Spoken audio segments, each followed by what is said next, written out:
Hello and welcome to this EQ video tutorial showing you the automation features of the EQ programmer.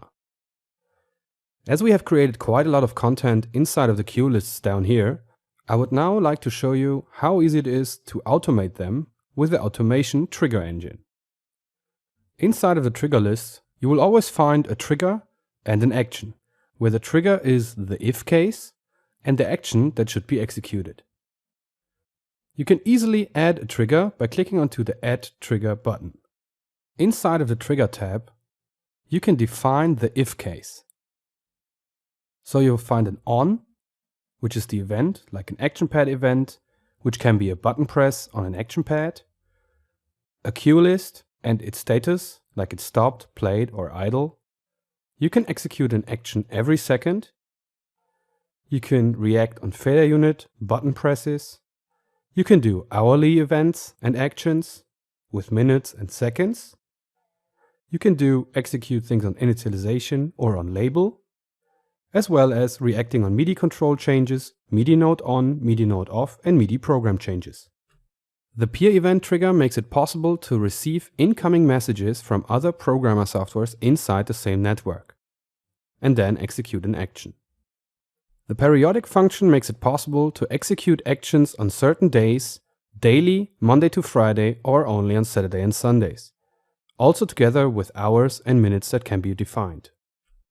Once you have set the right trigger, just go to the Action tab and choose which action should be executed. For example, a cue list number 1 that should be played, and just click the OK button.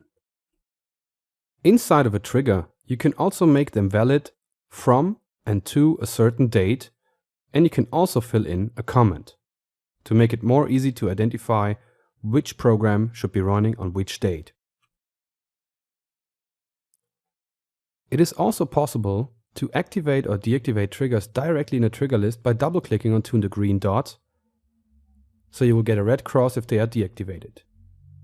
Let's add another trigger. Another possibility for triggering are incoming serial commands.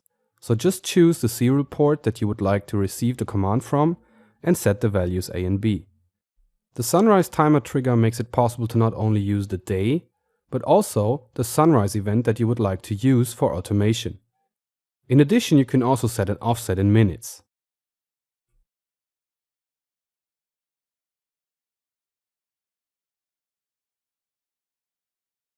And again, just choose the action that should be executed, like playing cue list number 2.